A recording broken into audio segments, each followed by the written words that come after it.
Isa na nga po sa mga pinakamakulay na highlight sa boxing career ni Casimero ay nang talunin at wasakin niya sa ikalawang nilang pagtutuos ang ubod ng gulang at napakadayang Thai boxer na si Amnat Ruwing na kung ating nga pong babalikan ng kanilang naging unang laban. Ito nga po yung laban ni Casimero na parang si Undertaker yung nakalaban sa galawan. Yung tipong para kang lumaban sa SmackDown pero boxing talaga ang laban. Bukod nga po sa hindi mabilang na pamamatid at pagbalibag dito kay Casimero,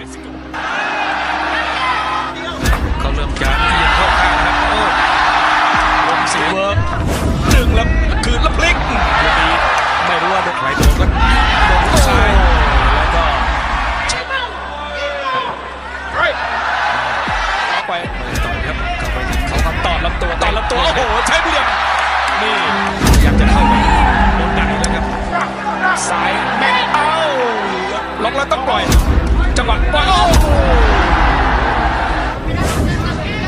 เขาพยายามจะหาจุดเข้ามาอาการไปไกลๆครับเอาพาเข้าเชือก kitang-kita po sa isang eksena ang pasimpleng pagsuntok nito kay Casimero habang nakahiga dahil sa pagkakapatid nito. Natapos nga ang kanilang laban sa loob ng 12 rounds at sa naging laban nga nilang iyon ay tinanghal ngang panalo itong Thai boxer na si Amnat Ruwing via unanimous decision. May 25, 2016, muli nga pong nagkaharap ang dalawang fighter upang tuldukan ang kanilang nasimulang laban.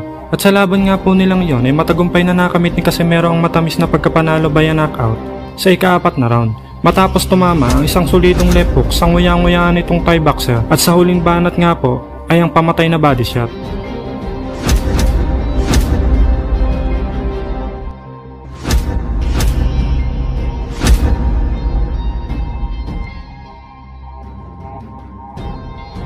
Matapos nga ang kanyang matamis na pagkapanalo kontra sa madayang Thai boxer na si Amnat Ruwing para sa kanilang rematch para sa IBF World Flyweight title, September 10, 2016 sa kaparehong taon ay napasabak naman itong si Casimero sa nooy walang talong boksingero at future superstar na si Charlie Edward ng Britanya. Ito nga po ang kauna-unahang pagkakataon na didepensa ni Casimero ang kanyang titulong hawak, ang IBF Super Flyweight title, kontra sa pambato ng Briton at nooy undefeated na si Charlie Edward. Sa press con bago nga maganap ang kanilang naturang laban ay maring sinabi nitong si Edward na kumpiyansa siya na maaagaw niya ang titulo sa pambato nating si Casimero.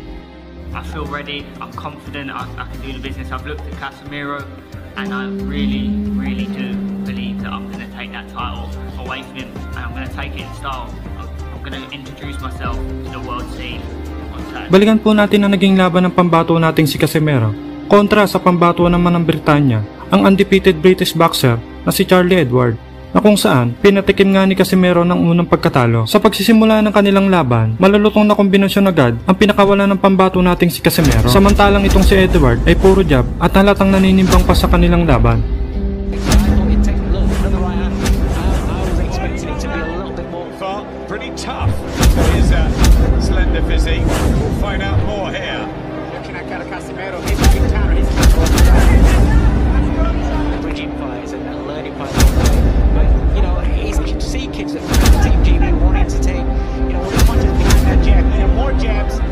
Sa round 4 ay makikita na ang kaibahan nga ng mga suntok nitong si Casimero kontra sa mga banat nitong si Edward na halos puro jab at puro depensa na nga lang ang ginagawa sa laban. Bagamat may mga tumatama din namang mga suntok itong si Edward ay agad naman itong binabawian ng mas malulutong na suntok ng ating pambatong si Casimero.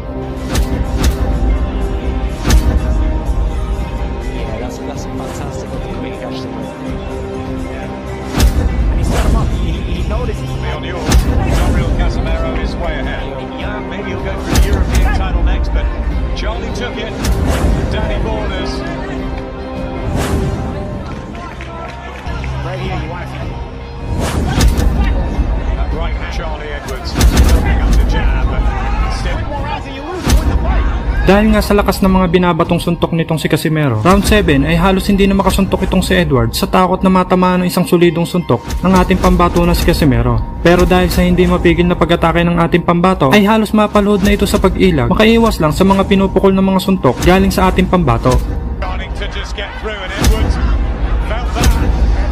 Big shots here from Casimero, and Charlie Edwards has to hold on and cling. And has he got the experience and knowledge to know how to do it? Keep Edwards, or at least if you're gonna duck that way, put his hand in front of his face, palm down in front of your face, palm facing the floor.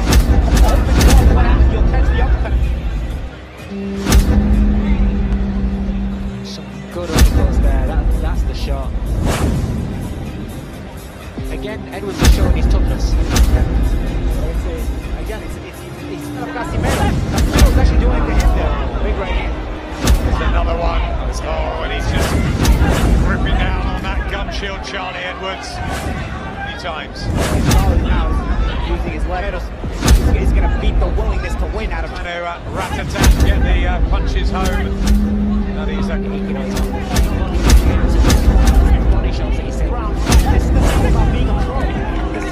At pagpasok nga ng round 10 ay dito na. Dito na tumama ang isang solidong uppercut sa panga nitong British fighter dahilan sa pagbagsak nito sa lona.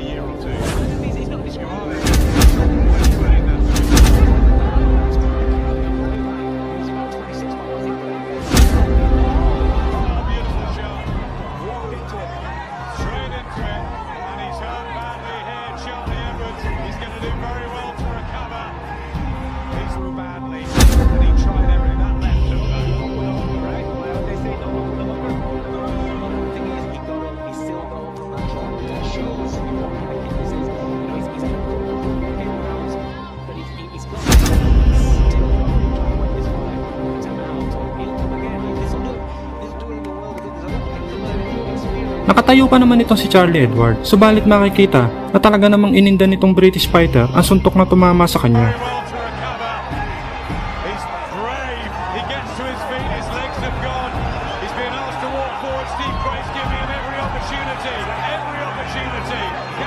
At sa ikalawang pag-atake nga nitong si Casimero ay itinigil na ng third man in the ring ang laban upang maiwasan ang pinsalang aabutin pa nitong si Edward.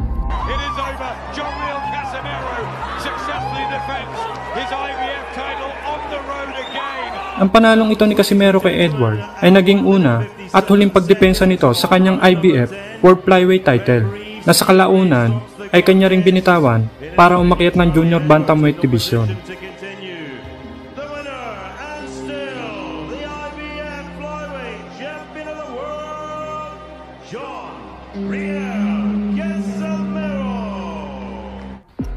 Matapos ang dalawang magkasunod na impresibong panalo ng ating kababayan at pambato na si Cuadro Alas Janriel Casimero sa mga kalabang sina Amnat Ruwing Ruweng,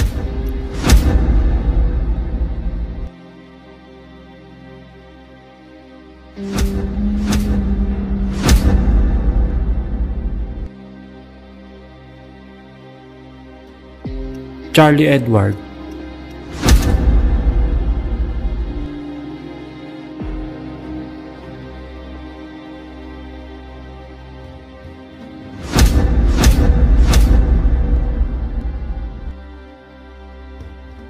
ay muntik na sanang maikasa noon ang isa sa mga pinakamalaking laban sa Super Flyweight Division.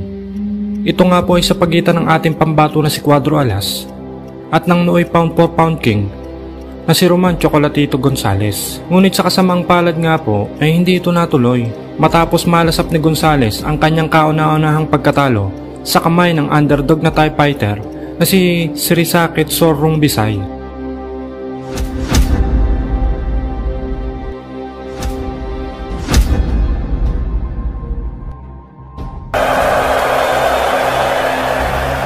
Kaya naman ang dahil nga po dito ay hinirap na lamang ni Casimero ang pambato ng Zamboanga del Norte at kapwa Pinoy na si Jonas Sultan. Kung saan nga po ang magwawagi nga sa labang ito ay siyang magiging number 1 contender ng IBF Super Flyweight Champion na si Jerwin Angkahas. Subalit napakapait nga po ng tadhana para sa ating bida noong mga panahong ito sapagkat siya nga po ay natalo by a unanimous decision kay Jonas Sultan. Ngunit kahit ganon ay kabibiliban mo rin talaga itong si Casimero. Dahil imbis na panghinaan ng loob dahil sa nalasap niyang pagkabigo, ginamit niya itong motibasyon upang magpatuloy at bumangon sa kanyang tinamong pagkatalo. Taong 2019 mula Super Flyweight ay tumalon nga ito sa Featherweight Division upang sagupain naman ang Meksikanong si Josepek na kung saan ay tinapos nga ni Casimero ng mabilis ang kalaban niya sa loob lamang ng 2 rounds.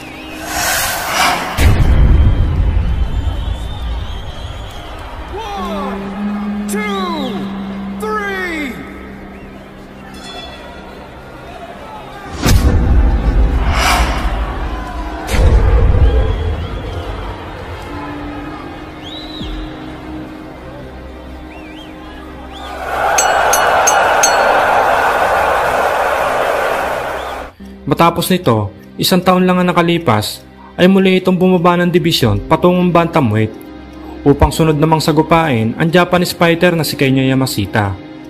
na kung saan itinalo niya via technical knockout sa round 6.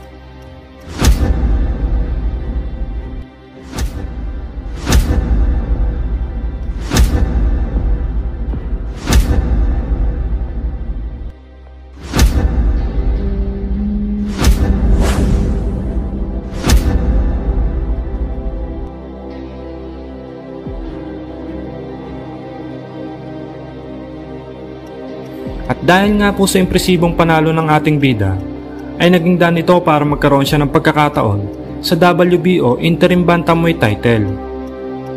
At dito ay nakasagupa niya ang tinaguriang The Cobra, ang Meksikanong si Ricardo Espinosa Franco. Bago maganap ang kanilang sagupaan, ay galing ang Meksikano sa 13 sunod-sunod na impresibong panalo, na kung saan ay 12 dito ay tinalo niya via knockout.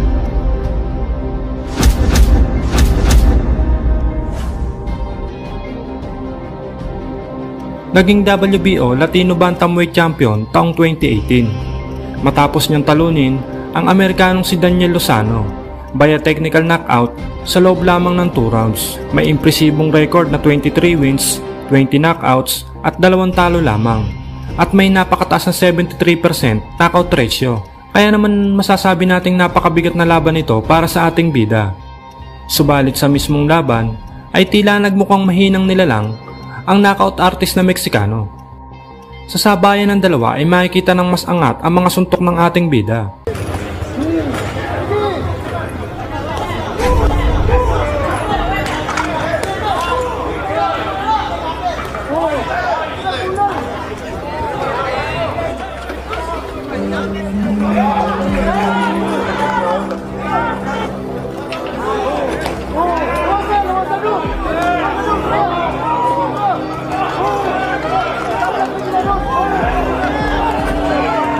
At pagpasok nga po ng round 3 ay mapapansing nahihirapan ng makatama itong Meksikano na halos salahuin na lang lahat nitong suntok na ipinupukol ng ating bida.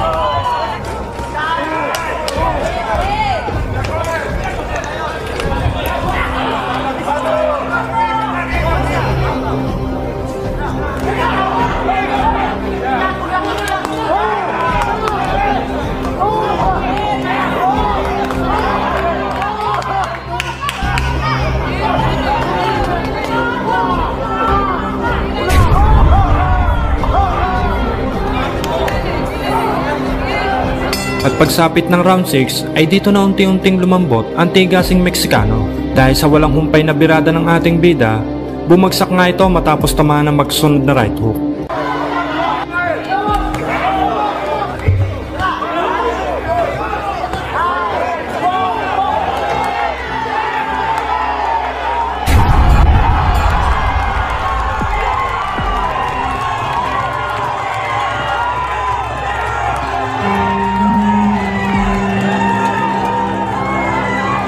At sa mga sumunod na round ay bahagyang nakaganti rin naman itong Meksikano na kung saan ay nakapagpatama nga rin nito ng malalakas na suntok mula sa ating bida. Subalit tila walang epekto naman ito sa tigasing mukha ni Cuadro Alas.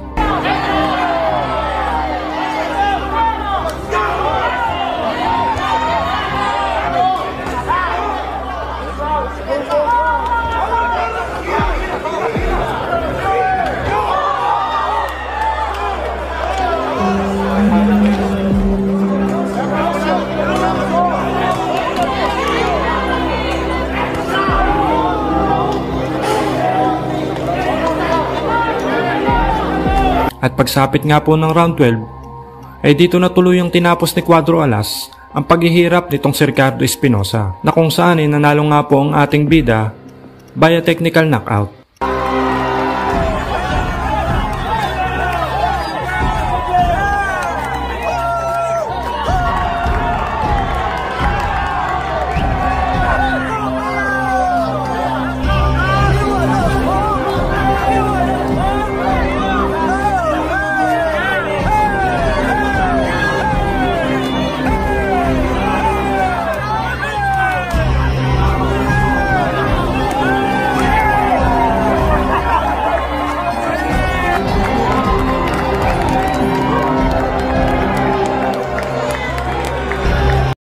Matapos nga maagaw ng tinaguriang angas ng Pinas, Janriel Casimero, ang interim WBO bantamweight title sa Meksikanong si Ricardo Espinosa Franco by a 12-round knockout noong taong 2019, ay isa na namang panibagong world record ang naitala sa kasaysayan ng boxing sa Pilipinas. Nang tanghalin ito bilang ika-4 na Pinoy na nanalo ng 3 titulo sa 3 magkakaibang dibisyon. 4 na buwan nga lang ang nakalipas, ay tinapat agad ito sa Noy WBC Pecom Box Super Bantamweight Champion at rank number 10 WBO contender na si Cesar Ramirez, isa ring Meksikano, na nooy may record na 18 wins, 11 knockouts at 3 talo. Bagamat may ilang talo nga itong si Ramirez, ay walang fighter ang dapat magkumpiyansa kapag nakaharap na ang boksingerong ito, sapagkat may kabigatan din ang kamao nito. Sa katunayan nga, bago nga maganap ang kanilang sagupaan, ay nakapagtala muna ito ng 6 na sunod-sunod na impresibong panalo, kung saan 5 sa 6 na tinalo nito ay tinapos ito sa pamamagitan ng knockout. Kaya naman mataas ang kumpiyansa nito na kayang-kaya niyang talunin ang pambato nating si Janriel Casimero. Sa isang article nga na inilabas noon ng The Manila Times, sinabi nga nitong si Ramirez na si Casimero daw ay katulad lang daw na ibang boksingero na kayang patulugin sa laban. At nang matanong nga ng kaibigan nating si Sir Pao Salud kung ano ang magiging prediction niya at kung ano ang magiging resulta sa magiging laban nila, ay ito ang naging sagot niya. Nice. What's your prediction? ¿Cuál es tu predicción?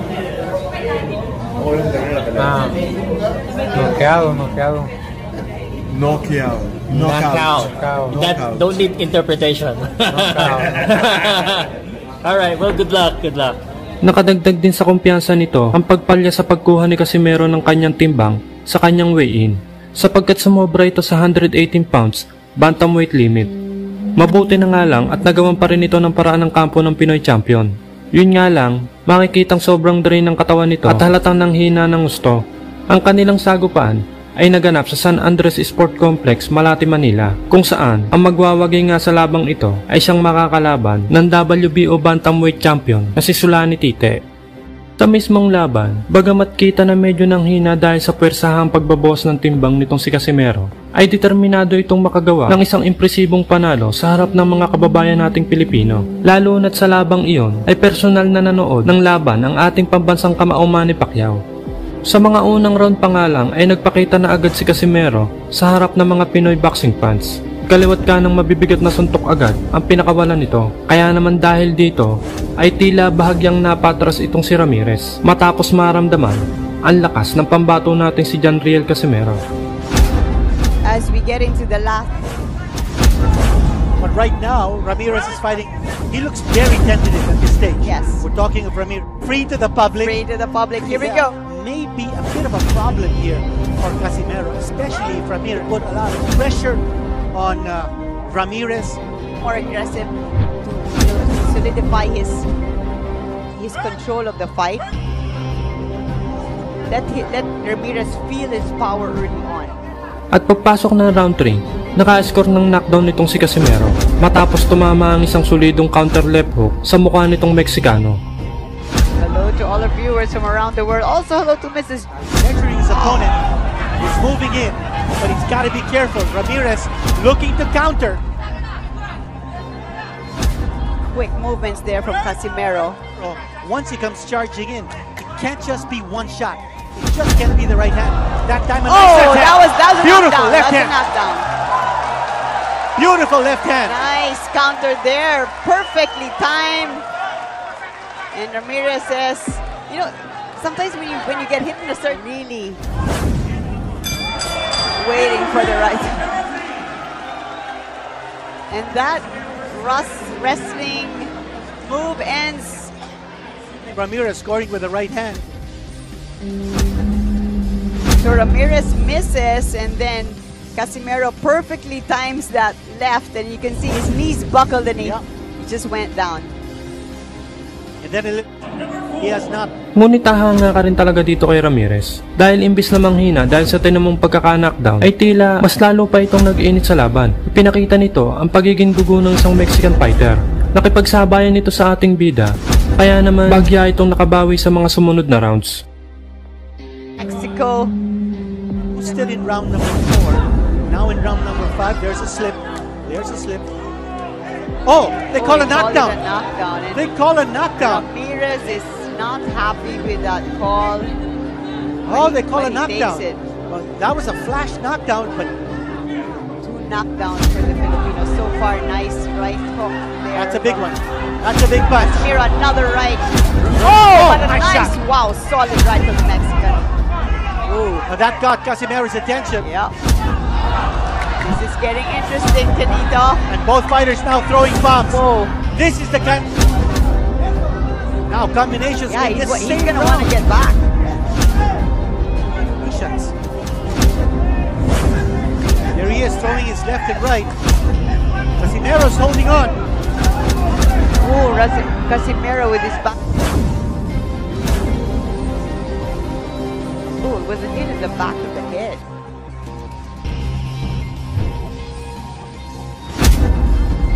There was that shot, the right hand, but that didn't cause the knockdown. And then there was a big punch with the right hand. Yeah, you can see that. And Chavez sings on. Ramirez needs some distance.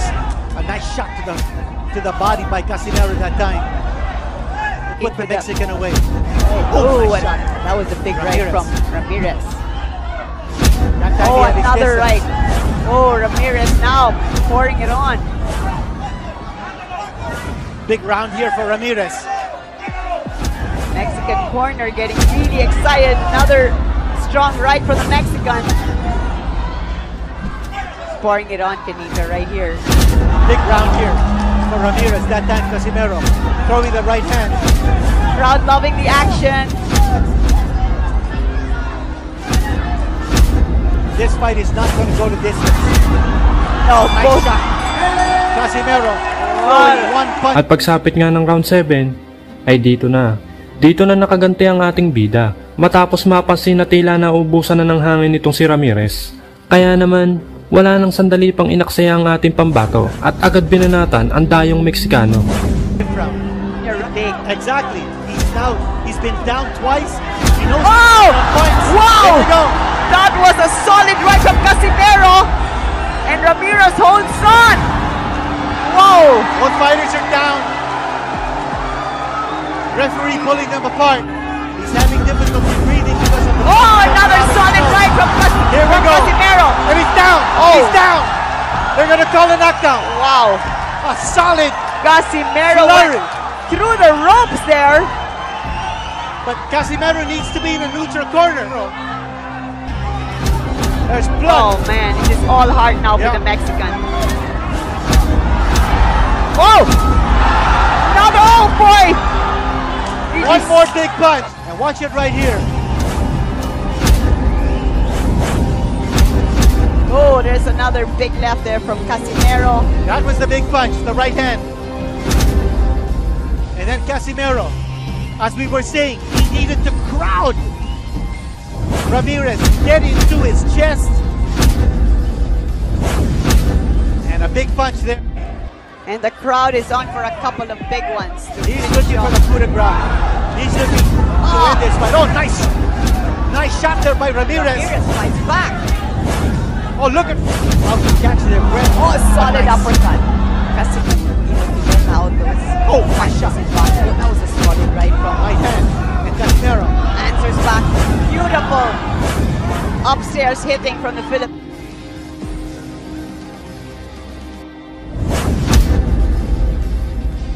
Solid left there from Ramirez. Casimero. You know, Round 9. Now Ramirez nice connecting with the left and the uppercut. Casimero just looking to hold on. That time he scored with a left hand. Scored with a nice left hand. Let's have a look at the action there. Oh boy! At pagpasok ng round 10, ay mas lalo pang tumindi ang parusa ni Casimero dito kay Ramirez. Sa pagkakataong ito ay bodega naman ng Meksikano ang pinuntarya nito. Sa lakas nga ng mga patama ay makikitang iniinda nitong maigi ang mga suntok ng ating bida. What about this body attack now? Oh boy! By John Riel Casimero. He seems to want to finish the fight in this round. Can he do it? Ramirez seems to be folding up here. But he's fighting back. When he's taking those shots to the midsection, he's grimacing in pain on his body.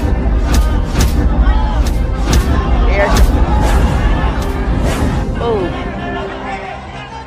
One shot to the midsection. That's what he's looking for. A shot to the side of the body.